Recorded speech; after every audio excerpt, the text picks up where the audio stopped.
Boa tarde, nono ano. Espero que vocês estejam muito bem. E nesse encontro oitavo do nosso terceiro bimestre, nós vamos falar um pouquinho a respeito, vamos fazer uma revisão, tá, dos conteúdos que nós estudamos nesse terceiro bimestre. As aulas estão disponíveis lá no aplicativo, tem um link aqui para o Google Meet, está dividido em aula, então você pode seguir. Da aula 1 à aula 6 foram as aulas a respeito das semanas do nosso PET de História, e a aula 7 foi a correção das nossas atividades complementares, tá? E essa aula 8 a gente vai fazer uma revisão a respeito de alguns assuntos que a gente estudou nesse terceiro bimestre. A gente começou lá nas semanas 1, 2 e 3 a falar a respeito do Brasil populista. Esse período da história brasileira tem a ver com o fim da Segunda Guerra Mundial, quando pela primeira vez governos chegaram ao poder por meio do voto da população, um voto universal, ou seja, todos podiam, desde que fossem maiores de idade, participar das eleições, e um voto secreto. De fato, foi a primeira experiência de democracia no Brasil, mas com essa característica do chamado populismo, né? Daí aparece essa palavrinha para nós, populismo, populista. O que seria isso, afinal de contas? E nós vimos uma série de características destes governos. Nós tivemos o governo do Eurico Gaspar Dutra, o segundo governo Vargas, e dessa vez o Getúlio Vargas vindo por meio da democracia, por meio do voto, o governo Kubitschek, o governo de Jânio Quadros, e aí um período de o início de uma crise com o Ranieri Mazzilli, quando houve um problema ali após a renúncia do Jânio Quadros, e finalmente o governo João Goulart. Não é? Então a gente viu as características de cada um desses nossos presidentes, dos governos, né? E o mais importante para nós é isso aqui, o que é o populismo. Então é um fenômeno, é um acontecimento da política, né? E da ideologia, ou seja, das ideias, não apenas dentro da política, como de uma cultura que a sociedade compartilha a respeito de como que a sociedade entende as relações de poder, as relações também da política, né? Então são grandes ideias que fazem parte do dia a dia das pessoas, e esse acontecimento do populismo é algo que aconteceu não apenas no Brasil, mas em muitos países que ficam na periferia, ou seja, distante dos grandes centros do sistema capitalista. O mundo capitalista, o coração do mundo capitalista, era os Estados Unidos da América e a Europa Ocidental, os países da Europa Ocidental, sobretudo a França, uma parte da Alemanha, a Alemanha Ocidental. Naquela época existiam duas Alemanhas, a Inglaterra, né? Então esse mundo, a Itália, a Espanha, esse mundo da Europa Ocidental e os Estados Unidos eram o coração desse sistema capitalista, a sede das maiores empresas, a sede das forças. Ali era o centro do sistema chamado de capitalismo, e nós, né, estávamos, ou ainda estamos, na periferia. Nós estamos ao redor desse sistema, né? Nós não somos um país que está totalmente na periferia do sistema capitalista, mas nós somos periferia desse sistema capitalista.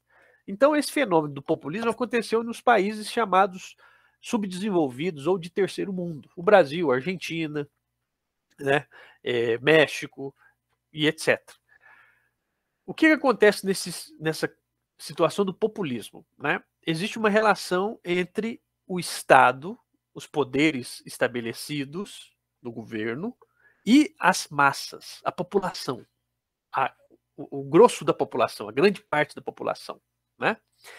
As camadas mais populares vão sendo incorporadas ao movimento da política, mas sempre com um controle por parte do Estado, ou seja, das autoridades estabelecidas, né? Então existiu um avanço no sentido da democracia, mas um avanço que não era totalmente pleno, né? Ou seja, das pessoas terem consciência dos seus deveres e seus direitos, apesar de ter uma série de avanços, sempre sob controle dessas autoridades ligadas ao Estado, né, as autoridades constituídas.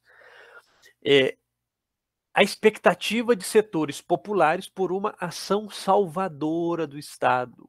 O Estado é aquele que vai nos dar tudo, o Estado é capaz de promover todo o progresso, todo o desenvolvimento econômico que vai nos tirar de uma situação de pobreza, de desemprego e etc. Então tem uma fé muito grande nessa ação salvadora do governo, nesse sentido, né?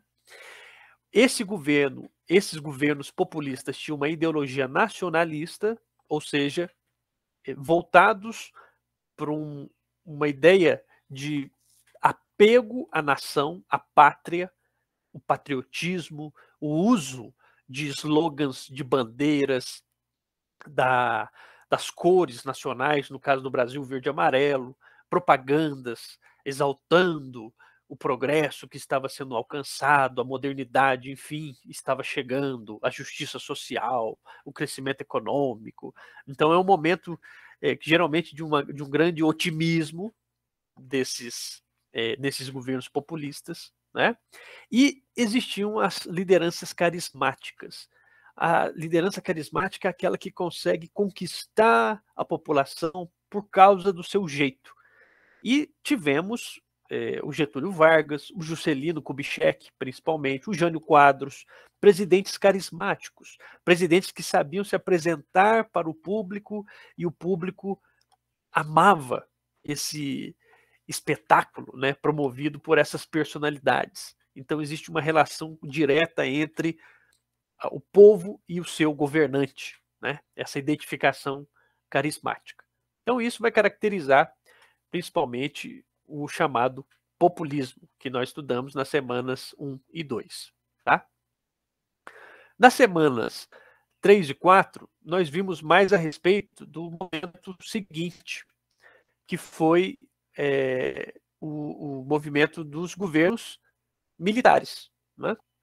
Os governos militares, eles se iniciaram em 1964.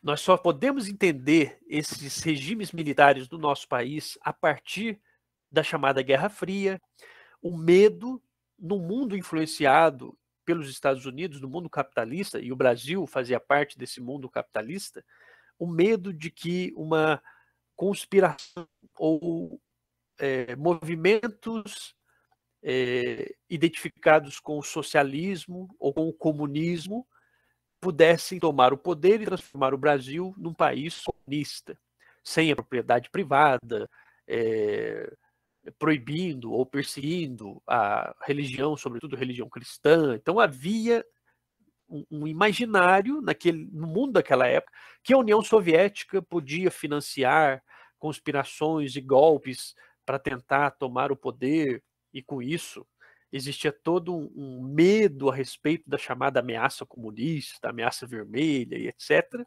Nós vimos a respeito dessa questão, e o fato é que esses regimes militares eles vieram ao poder com um discurso muito forte de salvação da pátria e em nome da segurança nacional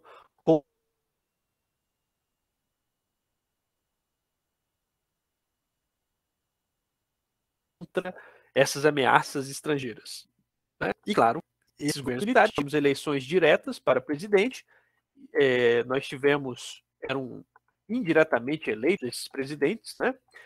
Nós tivemos ao total 5 presidentes militares, o Castelo Branco, Costa e Silva, o Emílio Garrastazu Médici, Ernesto Geisel e o João Batista Figueiredo.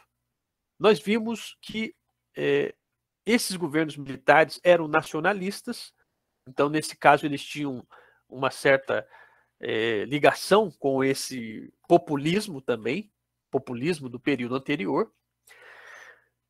Havia uma exaltação muito grande desses valores nacionais, como no populismo, ou seja, tinha uma continuidade dessa coisa do patriotismo, ame ou deixe o Brasil, né? Você se colocava contra o governo ou crítico ao governo, você era visto como inimigo.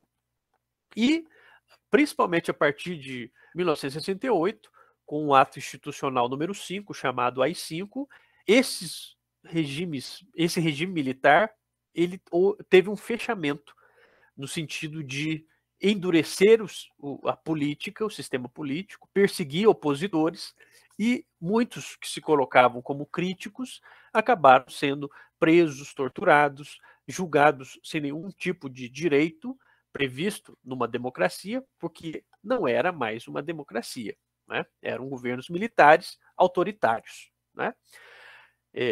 No aspecto econômico, nós vimos que houve um salto de desenvolvimento, principalmente entre 1968 e 1973. Esses anos tivemos taxas muito elevadas de crescimento, porém esse crescimento foi extremamente concentrado nas mãos de grupos que já detinham certo poder econômico, né? Então, os ricos enriqueceram muito rapidamente, mas a camada da população média e mais pobre não participou totalmente desse crescimento. Esses governos militares investiram muito em educação técnica, voltado para uma ideia de indústria. Então, existiu um certo projeto de desenvolvimento da indústria nacional, as escolas técnicas, as alianças e os acordos entre grandes grupos empresariais e o governo brasileiro para criar essas escolas, né, que iam ensinar profissões voltados muito para a área técnica, e isso era visto como o caminho para se chegar mais rápido ao desenvolvimento. Foi um governo que fez grandes obras, que também funcionavam como uma propaganda. A hidrelétrica de Itaipu, a maior do mundo na época, era a principal dessas obras, né? Toda a parte de infraestrutura do país, estradas, linhas de transmissão de energia, a própria geração de energia, né? Então existia um projeto nacionalista e nacional no período dos governos militares. A população estava crescendo muito rapidamente, as cidades cresciam muito rapidamente, né? E uma das consequências com esse crescimento das cidades era também o fato de surgirem periferias cada vez maiores, mas sem a devida atenção por parte dos poderes constituídos, né? Não existia uma atenção a respeito desse planejamento urbano. Rapidamente, aí foram o que eram antigas comunidades, já existiam favelas, mas aquilo foi se tornando cada vez maior. E é um período também em que começa a concorrer nessa cidade economia paralela, tráfico de drogas principalmente, depois tráfico de armas, né? Então, foi um período longo da nossa história, 21 anos, em que nós tivemos esses presidentes militares que eram eleitos indiretamente por uma junta militar. Não havia participação da população na eleição direta, né? Nós vimos a respeito também desse período a questão da inflação. O crescimento econômico muito rápido também colocava alguns problemas que mais na frente vão estourar, principalmente relacionados à inflação, né? E aí a gente viu na nossa aula seguinte, quando chega ao fim esses governos militares, nós temos um cenário de abertura política, abertura econômica do Brasil, mas também um problema sério da hiperinflação, né? Nós tivemos, desde essa reabertura, a partir de 1985 e 86, 8 presidentes: José Sarney, Fernando Collor, Itamar Franco, Fernando Henrique, Lula, Dilma, Michel Temer e o Bolsonaro, né? Então, nós, desde lá para cá, tivemos esses 8 presidentes.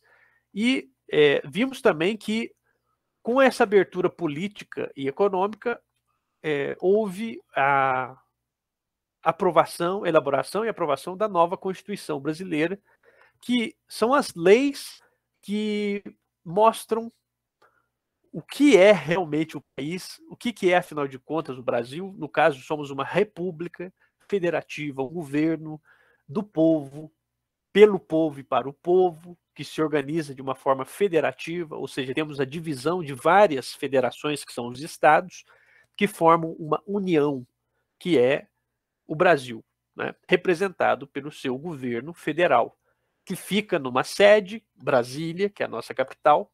Além disso, essa Constituição de 1988 traz a divisão dos poderes, o executivo, o legislativo, o judiciário, os direitos de cada brasileiro. Todo cidadão brasileiro é igual perante a lei, direito à saúde, educação, segurança, moradia, transporte, né? Meio ambiente, lazer. Então, tudo o que diz respeito ao universo da nossa vida, da cidadania, está previsto nessa Constituição, que é a nossa Carta de Leis de 1988. Né? Se ela é boa, se ela é ruim, aí existem vários debates a respeito. O fato é que é a Constituição que está valendo até os dias atuais. Né? E nós vimos também que um dos grandes desafios, a partir dessa redemocratização, era a inflação. E nós tivemos uma série de planos econômicos. Plano Cruzado, Plano Collor, né? No governo Collor de Mello, depois o Plano Real. E o que era a inflação? Nós vimos também, é a alta do preço dos produtos e serviços. Né? Então é muito difícil a gente ver um reajuste para baixo, né? Quando fala assim, ficou mais barato um plano de saúde, o combustível, etc. Geralmente é o reajuste para cima. Né? A tendência dos produtos é ter esse reajuste de tempos em tempos. O problema é quando isso acontece muito rápido e com todos os serviços e mercadorias. Aí nós temos um cenário de inflação descontrolada. E se a inflação é descontrolada, significa que as pessoas estão empobrecendo. Você não tem mais condições de comprar, de pagar pelo mesmo serviço ou produto como você fazia no mês passado. E aí você começa a ter que escolher. Ou eu vou comer isso ou vou comer aquilo. Ou eu pago energia ou eu fico sem água. Né? Ou eu ponho combustível no carro ou eu vou ter que andar a pé. Então fica um dilema para a população, principalmente a população mais pobre, que não tem as condições de arcar, né, com esse cenário de inflação. Nunca é uma coisa boa, principalmente para a classe mais pobre. E os governos que se seguiram por essa abertura política na democracia tiveram sempre como desafio essa questão econômica. Então, esse passado político brasileiro do autoritarismo, durante muito tempo ele foi meio que esquecido e as discussões a respeito da economia cada vez mais passaram a ganhar os debates. Né? Isso vai acontecer com o governo Itamar Franco, com o Plano Real, que é aquele presidente que implementa a moeda que nós temos até hoje. Foi um bom plano, senão não teria até hoje durado essa moeda, o real. Ali nós vemos ao lado dele o seu ministro da Economia, Fernando Henrique Cardoso, que depois se tornou presidente. Né? E aí, depois que foi estabilizado o Plano Real, vieram governos com essa proposta da distribuição dessa estabilidade, dessa riqueza gerada, ou pelo menos dessa estabilidade que o Plano Real deu para o Brasil. Nós temos que pensar também que, entrando no século que nós estamos hoje, há um movimento muito acelerado da chamada globalização. Né? Então, os países cada vez mais têm relações econômicas, políticas, todo tipo de troca, de alianças de mercadorias, de pessoas circulando. Né? A internet que veio, que hoje se tornou um serviço essencial. E nesse mundo cada vez mais globalizado, a questão da economia passa a ser também cada vez mais importante no dia a dia das pessoas. Né? E nós terminamos falando a respeito disso. Como que o Brasil vai entrar nesse século XXI, já entramos, né, já estamos há 20 anos, 21 anos nesse século XXI, praticamente, mas como que a sociedade brasileira vai se organizar para entrar nesse mundo da globalização. E hoje em dia nós estamos de novo a respeito dessa questão da inflação, né? Então fica aqui uma deixa a respeito dessa questão econômica, né? Como a sociedade, como os governos vão se comportar cada vez mais com esse desafio de ter o crescimento econômico e ter o desenvolvimento social, integrar as pessoas nesse desenvolvimento da economia, tá? Muito bem. Então, essa foi a nossa breve revisão. Leiam trechos da Constituição. Você pode entrar no site do Senado, da Câmara, pedir o livrinho, você recebe em casa gratuitamente. Todo brasileiro tem direito de ter esse livrinho da Constituição. Você também pode solicitar, na biblioteca da nossa escola tem esse livrinho, tá? Então, vale a pena a gente fazer, quando voltar agora presencialmente, a gente pode também fazer a leitura a respeito da nossa Constituição. Aliás, a gente deve fazer a leitura a respeito da nossa Constituição, tá bom? É isso então, gente. Obrigado. Qualquer dúvida, estamos à disposição. WhatsApp, Instagram, Facebook, tá? Entre em contato que a gente tem o maior prazer em atender todos vocês. Tá certo? Obrigado, nono ano. Um grande abraço, cuidem-se e até semana que vem, quando a gente retorna presencialmente para a nossa escola, tá? Um grande abraço a todos. Tchau, tchau.